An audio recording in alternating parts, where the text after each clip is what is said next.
আসসালামু আলাইকুম রহমতুল্লাহি ওবরাকাতুহ। আলহামদুলিল্লাহি রব্বিল আলামিন ওয়াসসালাতু ওয়াসসালামু আলা সাইয়্যিদিল আমবিয়া ওয়াল মুরসালিন ওয়া সাহবিহি আজমাইন, আম্মা বাদ। সকলকে স্বাগত জানিয়ে শুরু করছি ডিবিসি নিউজের শুক্রবারের ইসলামিক বিষয়ভিত্তিক বিশেষ অনুষ্ঠান মোল্লা সুপার সল্ট নিবেদিত ইসলাম ও জীবন সওয়াল জবাব। আপনাদের জন্য আলো ছড়ানো এই অনুষ্ঠান নিয়ে আছি আমি মাওলানা গোলাম কিবরিয়া আল মুসলিম। আজকে আমাদের এই অনুষ্ঠানে সম্মানিত অতিথি হিসাবে আছেন বাইতুল মুকাররম জাতীয় মসজিদের সম্মানিত পেশ ইমাম মুফতি মহিউদ্দিন কাসেম। এই অনুষ্ঠানে থাকছে আপনাদের জন্য প্রশ্ন, যা আমাদের সম্মানিত অতিথি মহোদয় জবাব দিবেন। আর আজকের বিষয় নির্ধারিত করা হয়েছে ইসলামে নারীর অধিকার ও পর্দার বিধান। আর এই ব্যাপারে আমরা আজকে প্রথমে যে বিষয় জানব সেটা হচ্ছে, পর্দা কি নারীকে মর্যাদায় অধিষ্ঠিত করেছে নাকি তাকে পর্দার নামে আটকে রেখেছে? এ ব্যাপারে মুহতারাম। আলহামদুলিল্লাহি ওয়াসসালাতু লিওয়ালিজ্জিহা আম্মা বাদ ফাআউযু বিল্লাহি মিনাশ শাইতানির রাজীম বিসমিল্লাহির রহমানির রহিম ওয়াশিরুহুন্না বিল মারুফ ওয়া ক্বালা রাসূলুল্লাহি সাল্লাল্লাহু তাআলা আলাইহি ওয়াসাল্লাম খায়রুকুম লিআহলিকুম ওয়া আনা খায়রুন লিআহলি। অত্যন্ত তাৎপর্য গুরুত্বপূর্ণ একটি বিষয় ইসলামে নারীর মর্যাদা, অধিকার এবং পর্দার বিধান। দেখুন, এই বিষয়ে সংশ্লিষ্ট আপনি যে প্রশ্নটি করেছেন, প্রশ্নের সাথে আমাদের কিছু আলোচনা করলে আমাদের বিষয়টা আমাদের কাছে স্পষ্ট হবে। সর্বপ্রথম উত্তর হলো, পর্দার বিধান নারীকে কখনোই পর্দার বিধানের মাধ্যমে আটকিয়ে রাখে না। অর্থাৎ পর্দার বিধান আরোপের মাধ্যমে নারী কোনো কাজ করতে পারবে না, বিষয়টি এমন নয়। নারী সব কিছুই করবে, তার অর্থ হলো সে পর্দার সাথে করবে, তার মর্যাদার সাথে করবে। এক কথায় রাসূল করিম সাল্লাল্লাহু তাআলা আলাইহি ওয়াসাল্লাম ইসলামে নারীকে যেই মর্যাদা ঘোষণা করেছেন, এটা অন্য কোনো ধর্মে, অন্য কোনো মতদর্শে এই মর্যাদা নারীর ছিল না এবং এটা সম্ভব নয়। নারীকে সর্বোচ্চ মর্যাদা দিয়েছে ইসলাম। তাই তো রব্বে কারিম বলেছেন ওয়াশিরুহুন্না বিল মারুফ, নারীদের সাথে ভালো ব্যবহার করতে বলেছেন। শুধু ভালো ব্যবহারটাই নয়, প্রিয় নবী মুহাম্মদুর রাসূলুল্লাহ সাল্লাল্লাহু তাআলা আলাইহি ওয়াসাল্লাম বলেছেন, পুরুষদের উদ্দেশ্য করে বলেছেন, কে ভালো কে খারাপ এই সত্যায়নটা ময়দানে মাহশারে প্রত্যেকটা মানুষ সম্পর্কে তার স্ত্রীর সত্যায়নটাই গ্রহণযোগ্য হবে। অনেক ক্ষেত্রে মনে করা হয় যে পর্দার মাধ্যমে একজন নারীকে ঘরে আটকে ফেলা হয়েছে, এরকমটি নয়। অর্থাৎ তিনি পর্দা ব্যবহার করে, পর্দার বিধান মেনটেন করে তিনি কাজকর্ম, ব্যবসা বাণিজ্য অবশ্যই করবে। উদ্দেশ্য হলো অশ্লীলতা, বেহায়াপনার দিকে যাতে মানুষ চলে না যায়, এ কারণেই মূলত পর্দার বিধান। দেখুন, একটা তো কোরআন এবং হাদিস তো আছেই। কোরআনে তো অসংখ্য জায়গায় বলেছে নারীকে তার দৃষ্টি নিচু করতে বলা হয়েছে, পুরুষকে তার দৃষ্টি নিচু করতে বলা হয়েছে। হাদিস শরীফের মাঝে আল্লাহ রাসূল সাল্লাল্লাহু তাআলা আলাইহি ওয়াসাল্লাম বলেছেন, লানাল্লাহুন নাযির ওয়াল মানজুর ইলাই, যেই পুরুষ কোনো নারীকে দেখার সুযোগ করে দিবে অথবা যেই নারী কোনো ভিন পুরুষকে দেখার সুযোগ করে দিবে, আল্লাহ রাসূল সাল্লাল্লাহু তাআলা আলাইহি ওয়াসাল্লাম ওই নারী পুরুষের উপর অভিশাপ করেছেন, লানত করেছেন। জি মুহতারাম, আরও একটি গুরুত্বপূর্ণ বিষয় হচ্ছে, অনেক সময় দেখা যায় যে আমাদের বাসায় এমন অনেক মা বোনেরা থাকেন যারা চলাচলে অক্ষম। বিশেষ করে চলাচল করতে গেলে তাদের যখন মুখের উপরে নেকাবটা ছেড়ে দেওয়া হয়, চোখের দৃষ্টিশক্তি কম থাকার কারণে তারা চলাচল করতে পারেন না। তো এমতো অবস্থায় তারা কি মুখ খোলা রেখে পর্দা করার কোনো সুযোগ আছে?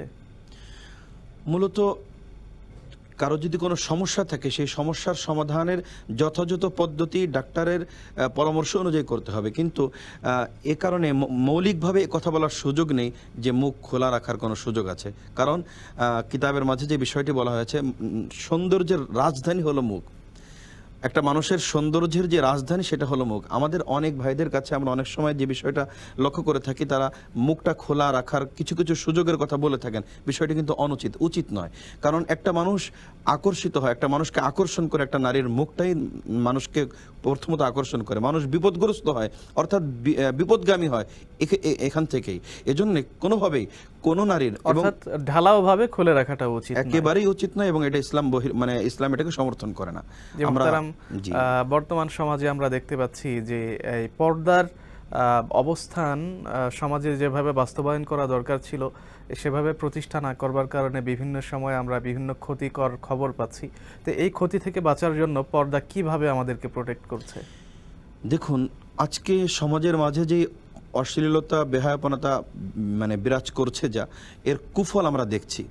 পত্রিকার মিডিয়া খুললেই বিভিন্ন জায়গায় ধর্ষণের খবর, ছোট্ট ছোট্ট মেয়ে থেকে শুরু করে একেবারে বৃদ্ধা পর্যন্ত বিভিন্ন ধরনের অনাকাঙ্ক্ষিত যেই সংবাদগুলো আমাদের সামনে চলে আসছে, আমরা অবশ্যই বলতে পারি এটা হলো পর্দার বিধান বাস্তবায়ন না করার অন্যতম একটা কুফল। তাছাড়া ঘরে ঘরে অশান্তি, বিভিন্ন ধরনের প্রক্রিয়া, বিভিন্ন ধরনের প্রেম প্রীতির যেই ঘটনাগুলি আছে, যার থেকে শুরু করে পারিবারিক জীবনে অশান্তি থেকে শুরু করে অনেক হত্যাকাণ্ডের ঘটনা পর্যন্ত সংঘটিত হয়ে থাকে এই পর্দার বিধানকে লঙ্ঘন করার জন্য। মোহতারাম, আমরা কি শুধু মা বোনদেরকে বোরকা পরানো বা তাদেরকেই শুধু পর্দার ভিতরে রাখবো, নাকি ছেলেদের জন্য কোনো পর্দার বিধান আছে? কোরআনে কারিমে রব্বুল আলামিন পুরুষদেরকেও দৃষ্টি অবনত করতে বলেছেন এবং মা বোনদেরকেও দৃষ্টি অবনত করতে বলেছেন। এতে আমরা স্পষ্ট করে বুঝতে পারি শুধু মা বোনরাই যে পর্দার বিধান পালন করবে বিষয়টি এমন নয়, বরং পুরুষদেরও অন্যতম দায়িত্ব এই পর্দার বিধানকে বাস্তবায়ন করা, পর্দার বিধান মেনে চলা। অর্থাৎ যে কোনো দিকে, অর্থাৎ যাকে দেখার সুযোগ ইসলাম দেয়নি তার দিকে কোনো অবস্থায় দৃষ্টি দেওয়া ইসলাম অনুমোদন করে না, এটা অনুচিত। শুধু অনুচিত নয়, আমি হাদিস শরীফ পাঠ করেছি, আল্লাহ রাসূল সাল্লাল্লাহু তাআলা আলাইহি ওয়াসাল্লাম বলেছেন, লানাল্লাহুন নাযির ওয়াল মানজুর ইলাইহি, যেই ব্যক্তির দিকে, যেই নারীর দিকে আমার তাকানোর সুযোগ নেই, ইসলাম আমাকে সুযোগ করে দেয়নি, অধিকার দেয়নি, এমন নারীর দিকে আমি যখন দৃষ্টি করব আমার পরে আল্লাহ পাকের লানত নাজিল হবে। এজন্যে আমাকে নির্দিষ্ট যতটুকু গণ্ডি, যতটুকু অনুমোদিত আমার জন্য ইসলামের পক্ষ থেকে, এর বাইরে যে কোনো নারীকে আমার মন ভালো ইত্যাদি ইত্যাদি বিভিন্ন ধরনের অহেতুক বাজে স্লোগান দিয়ে যে কোনো নারীর সাথে সম্পর্ক স্থাপন করা, এটা একটা আত্মঘাতী কাজ ছাড়া আর কিছুই না। মনে রাখতে হবে, সব থেকে ভালো মনের মানুষ, সর্বকালের সর্বশ্রেষ্ঠ মহামানব, আকায়ে নামদার তাজদার মদিনা জনাবে মুহাম্মদুর রাসূলুল্লাহ সাল্লাল্লাহু তাআলা আলাইহি ওয়াসাল্লাম, সেই মুহাম্মদুর রাসূলুল্লাহ সাল্লাল্লাহু তাআলা আলাইহি ওয়াসাল্লাম যখন এই পর্দার বিধান নিজের জীবনে বাস্তবায়ন করেছেন, কোনো নারীর হাত স্পর্শ করেন নাই এবং পর্দার বিধান লঙ্ঘন করেন নাই, তাহলে আমার আপনার মন ভালো ইত্যাদি ইত্যাদি বিভিন্ন ধরনের স্লোগান তুলে নারী পুরুষের অবাধ মেলামেশার যে সুযোগ আমরা সৃষ্টি করতে চাই বিভিন্ন জায়গায় এই বিষয়টি যে একটা প্রবণতা দেখা যায়, এটা একেবারেই একটা ধোঁকাবাজি ছাড়া আর কিছুই নয়। ইসলামের প্রত্যেকটা বিধান মানব জাতির শুধু পরকালীন নয়, ইহকালীন কল্যাণও এর মাঝে নিহিত আছে। এই বিষয়টা আমাদেরকে বিশ্বাস করতে হবে এবং মানতে হবে। মোহতারাম, অনেক ক্ষেত্রে আমরা কিন্তু একটা জায়গা ভুল করে ফেলি। ভুলের জায়গাটা হচ্ছে আমরা মনে করি যে তিনি আমার চাচাতো ভাই বা চাচাতো বোন, বিশেষ করে তাদেরকে মাহরাম মনে করে ছোটবেলা থেকে একসাথে বড় হয়েছি, একটা সময় গিয়ে কিন্তু মনে হচ্ছে যে আমি কথা বলতে পারবো না। এমন কিছু আত্মীয়স্বজন, যেমন অনেক আমাদের বোনরা অনেক সময় বলে থাকে যে আমরা তো তাকে কোলে করে মানুষ করেছি, এখন সে বড় হয়ে গেছে, এখন তুমি বড় হুজুর হয়ে গিয়েছো, আরে তোমাকে কত ছোটবেলায় কোলে করেছি। এটা আসলে ইসলাম যতটুকু বড় ছোটর, দেখেন এখানে আরেকটি বিষয় আমাদের আলোচনা করতে হবে, কখন থেকে বড়, কখন থেকে ছোট। একজন মানুষের দৃষ্টিতে যাকে ছোটবেলায় দেখা হয়েছে সে কিন্তু সবসময় ছোটই মনে করবে, কিন্তু বিষয়টি এমন নয়। শরীয়ত একটা গণ্ডি বলে দিয়েছে, একটা সময় বলে দিয়েছে, যেই সময় ছোটর হুকুম তখন ছোটর হুকুম, যখন বড় বলে দিয়েছে, ইসলাম ঘোষণা করে দিয়েছে এই বয়সের পরবর্তী সময় বড়, অর্থাৎ বালেগ বা বালেগা হয়ে যাওয়ার পরে, প্রাপ্তবয়স্ক। তো এই প্রাপ্তবয়স্ক যখন হয়ে যাবে তখন আর কোনোভাবেই সুযোগ নেই আমি ছোটবেলায় কি করেছি, ছোটবেলার হিস্টোরি বড়বেলার সাথে যুক্ত করার কোনো সুযোগ আসলে মূলত ইসলামের মাঝে নেই। তাহলে কাদের সাথে আমরা দেখা করতে পারবো এবং কাদের সাথে দেখা করতে বা কথা বলতে পারবো না? ইসলাম যাদেরকে যে 14 প্রকারের মানুষদের সাথে আমাদের মেয়েদের আমাদেরকে মাহরাম ঘোষণা করেছে, শুধু তাদের সাথে আমরা দেখা করব।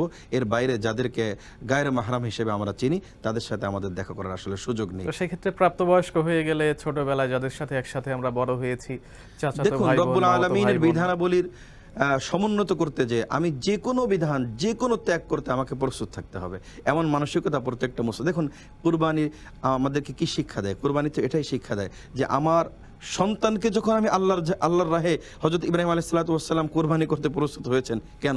আল্লাহ পাকের হুকুমকে সমুন্নত করার জন্য। তো একটা পর্দার বিধান আমি সমুন্নত করব না, সেখানে আমি আমার মনের বিধানকে সমুন্নত করতে চাই, তাহলে আমি হযরত ইব্রাহিম আলাইহিস সালাতু ওয়াস সালামের সন্তান, রূহানী সন্তান কিভাবে হব? এটা তো আসলে অসম্ভব। অর্থাৎ যে কোনো পরিস্থিতিতে আল্লাহর বিধানকে আমাদের প্রাধান্য দিতে হবে। পৃথিবী একদিকে, আমার রব্বুল আলামিনের বিধান আমাকে অবশ্যই সমুন্নত রাখতে হবে সর্বক্ষেত্রে, শুধু পর্দার বিধানের ক্ষেত্রে নয়। ইসলামের আরো যত বিধান আছে আমার বুঝে আসুক অথবা বুঝে না আসুক, আমার পক্ষে যাক অথবা বিপক্ষে যাক, সর্ব অবস্থায় আমাকে সমুন্নত রাখতে হবে, রব্বে কারিমের বিধানকে সমুন্নত রাখতে হবে। মোহতারাম, যেহেতু আমাদের দেশে শতভাগ শিক্ষা প্রতিষ্ঠানগুলোতে ছেলে এবং মেয়ে আলাদা ক্লাস করানোর সুযোগ নেই, সেক্ষেত্রে কিন্তু একই সাথে ক্লাস করানো হয়। তো ঘটনাচক্রে বিষয়টি যদি এরকম হয়ে যায় যে কোনো একজন স্টুডেন্ট তার ক্লাসের কোনো একজন মেয়ে থেকে পড়াশোনা কেন্দ্রিক বিষয়ে সহযোগিতা নিতে হচ্ছে, এবং বিকল্প কোনো অবস্থা সে তাৎক্ষণিক খুঁজে পাচ্ছে না, সেক্ষেত্রে গায়রে মাহরাম হওয়া সত্ত্বেও সেক্ষেত্রে সহযোগিতা নিতে পারবে কি? আমি আপনার কথার সাথে কিছুটা দ্বিমত আমাকে পোষণ করতেই হবে। আপনি যে বলেছেন যে ছেলে এবং মেয়েদের ভিন্ন শিক্ষা ব্যবস্থার সুযোগ নেই, এই কথাটাই সঠিক নয়। অবশ্যই সুযোগ আছে, শুধুমাত্র ইচ্ছা, শুধু যখন মানুষের ইচ্ছা যদি হয়, অর্থাৎ আল্লাহ পাকের বিধানকে আমি বাস্তবায়ন করব, এই বিধান যদি, এই কথা যদি আমার মানসিকতার মাঝে আছে, তাহলে অবশ্যই সম্ভব। কেন সম্ভব নয়? অবশ্যই সম্ভব। এই দেশে, শুধু এই দেশে নয়, এই গোটা বিশ্বে নারী পুরুষ ভিন্ন ভিন্ন ক্লাসরুমের শিক্ষা ব্যবস্থা কি এই পৃথিবীতে নেই? এবং সেখানে শতভাগ নিরাপত্তার সাথে এবং আদর্শ শিক্ষা প্রতিষ্ঠান হিসেবে কত সুন্দর তারা কাজ করে যাচ্ছে, সেই দৃষ্টান্ত যখন আমাদের সামনে আছে, আর যারা একসাথে মিলে বিভিন্ন ধরনের অঘটন, মানে কুফল যখন আমাদের সামনে আসছে, তাহলে আমরা এই কথাটা কিভাবে বলতে চাই যে এর সুযোগ নেই? সুযোগ অবশ্যই আছে, বরং আমাদেরকে সুযোগ সৃষ্টি করতে হবে।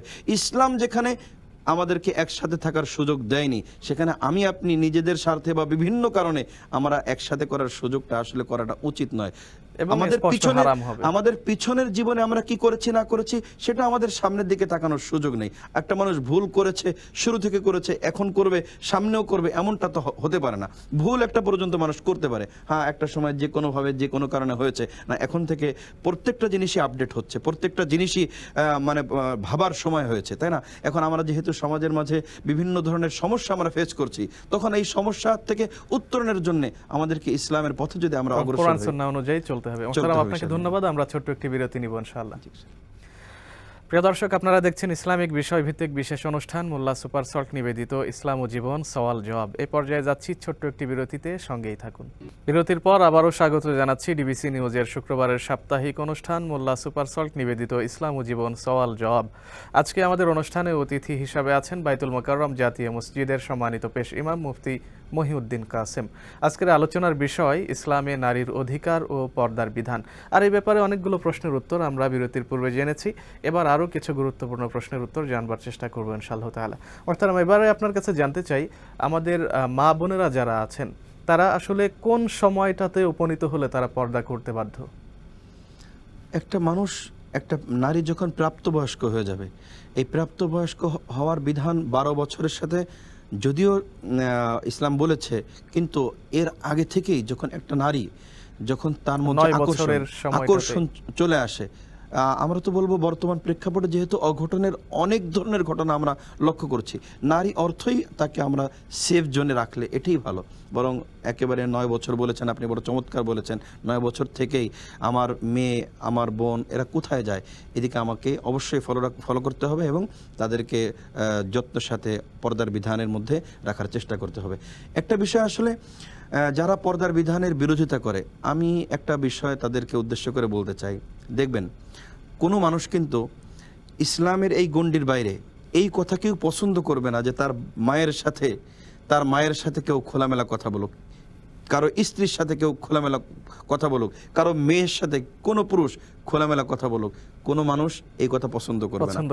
তাহলে যে আজকে পর্দার বিধানের বিরোধিতা করছে, সেও কিন্তু এই কথার সাথে একমত।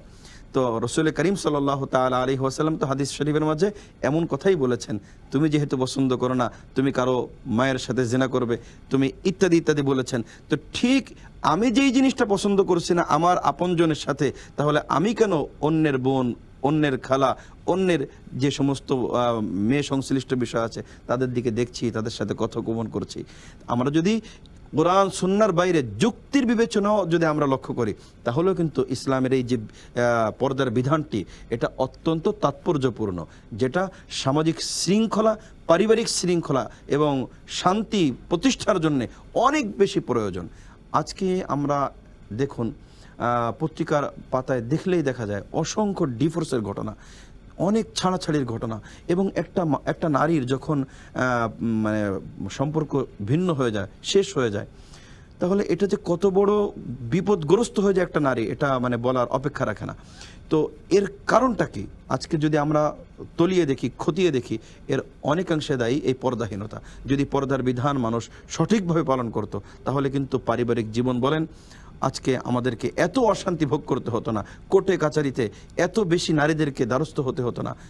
পর্দার বিধান শিক্ষা দেওয়ার ক্ষেত্রে আমাদের গার্ডিয়ান যারা আছে তাদের ভূমিকা কেমন হওয়া উচিত?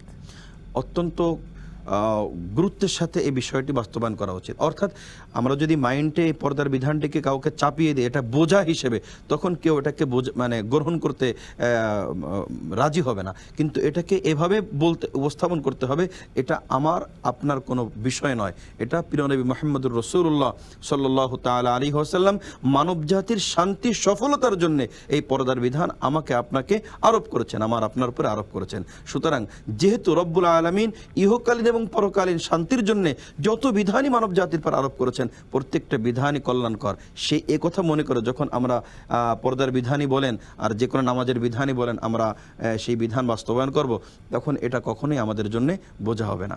দেখুন, যখন আমার পরকালের ভয় অন্তরে থাকবে তখন গভীর রজনীতে উঠে আল্লাহ পাকের সামনে নামাজে দণ্ডায়মান হওয়া আমার আপনার জন্য কোনো কঠিন বিষয় নয়। ঠিক একইভাবে আমি যখন আল্লাহ পাককে ভয় করব, আমার যখন এই কথা স্মরণ হবে, আমি যদি কোনো ভিন নারীর দিকে দৃষ্টিপাত করি, ময়দানে মাহশারে আমার চোখের মাঝে জ্বলন্ত সীসা নিক্ষেপ করা হবে, আল্লাহু আকবার, ঢেলে দেওয়া হবে জ্বলন্ত সীসা।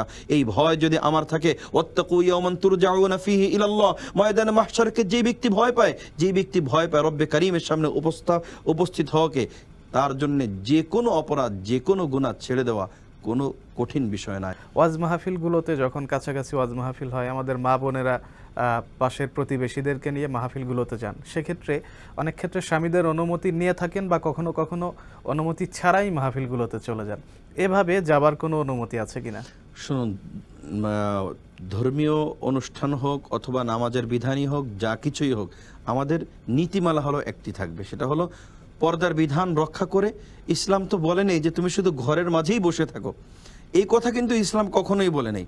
হ্যাঁ, ঘর নারীর জন্য নিরাপদ, এটা অবশ্যই ঠিক, ঘর নারীর জন্য নিরাপদ, কিন্তু তার অর্থ এটা নয় নারী শুধু ঘরেই থাকবে। অবশ্যই নারী বাইরে যাবে, নারী ডাক্তার হবে, নারী সব কিছুই হবে, নারী সমাজের পর্দার বিধানের মাঝে থেকে নারীর নেতৃত্ব যেটা ইসলাম যতটুকু গণ্ডির মাঝে দিয়েছে ততটুকু সে অবশ্যই করতে পারবে। কিন্তু ইসলাম কিন্তু কোন একটা নারীকে একেবারে পর্দার বিধান দিয়ে তাকে প্যাকেট করে ফেলেন, আটকে রাখেন। এই কথাটা যখন আমরা নারীদেরকে বোঝানোর চেষ্টা করব, তখন কিন্তু এই পর্দা কোনো ব্যক্তি বোঝা হিসেবে নেবে না। কিন্তু অনুমতির বিষয়ে বলছিলাম যে তার গৃহকর্তা যিনি আছেন তার অনুমতির প্রয়োজন আছে কিনা? গৃহকর্তার প্রয়োজন শুধু ধর্মীয় ক্ষেত্রে নয়, প্রত্যেকটা ক্ষেত্রেই একটা নারীর জন্য স্বামীর অনুমতি নেওয়া এটা কিন্তু প্রয়োজন, এটা নিতে হবে। কোনো মহিলা যদি চিন্তা করেন যে তার বাবার বাড়িতে যাবেন বা কোনো আত্মীয় বাড়িতে বেড়াতে যাবেন, সেক্ষেত্রে তিনি যদি অনুমতিবিহীন চলে যান এবং স্বামীর যদি অমত থাকে, তাহলে তিনি কি গুনাহগার হবেন? দেখুন, এখানে ঢালাওভাবে একটা কথা বলে দিব যে একজন নারী পুরুষের অনুমতি ছাড়া বাইরে চলে গেলে সে গুনাহগার হবে, বিষয়টি এমন নয়। এবং পুরুষও এমন কাণ্ডজ্ঞানহীন হতে পারবে না যে প্রতিটা সময় শুধু নারীকে আটকিয়ে রাখবে। কোনো অবস্থায় কিছু কিছু মানে কি বলবো, দায়িত্ব জ্ঞানহীন পুরুষ আমাদের সমাজে আছে, নিজের যত কাজ আছে নারীকে দিয়ে করাবে, এটা করো, এটা করো, সেটা করো, সব কিছু করবে। নারী যখন বলবে আমি নিজের পিতার বাড়িতে যাব অথবা বিভিন্ন জায়গায় নিজের থেকে যেতে চাবে, তখন পুরুষ আটকিয়ে দেবে। এমনভাবে যদি তাকে বাধ্য করা হয় যে সে তার অনুমতিকে লঙ্ঘন করে অন্য কোথাও যাবে, এটা এক্ষেত্রে কিন্তু নারী যেমন গুনাহগার হবে, পুরুষ কিন্তু গুনাহগার হবে। অর্থাৎ এখানে সমঝোতার একটা বিষয় আছে। অর্থাৎ ইসলাম যেমন নারীর অধিকার দিয়েছে, ঠিক পুরুষের অধিকার দিয়েছে। দুজন দুজনের অধিকার, দুজন দুজনের মর্যাদা বুঝে যখন আমরা চলবো, তখন কিন্তু কোনো অশান্তি এলোমেলো হবে না ইনশাআল্লাহ। আমরা শুধু বুঝি নারী পুরুষ হলো শক্তিশালী, পুরুষ হলো নারীর উপরে কর্তৃত্ব করবে, বিষয়টা কিন্তু ঠিক নয়। বরং নারীর যেমন মর্যাদা রয়েছে, পুরুষেরও মর্যাদা রয়েছে, দুজন দুজনের মর্যাদা দিয়ে জীবন যাপন করবে, সকলকে প্রায়োরিটি দিয়ে চলতে হবে। মুহতারাম, আপনাকে আন্তরিক মোবারকবাদ, দীর্ঘক্ষণ আমাদেরকে সময় দিয়েছেন এর জন্য। প্রিয় দর্শক, এই ছিল আমাদের আজকের আয়োজন। আপনারা দেখছেন মোল্লা সুপার সল্ট নিবেদিত ইসলাম ও জীবন সওয়াল জবাব। আমরা এবারে বিদায় নিচ্ছি, পরবর্তী পর্ব দেখার আমন্ত্রণ জানাচ্ছি। আসসালামু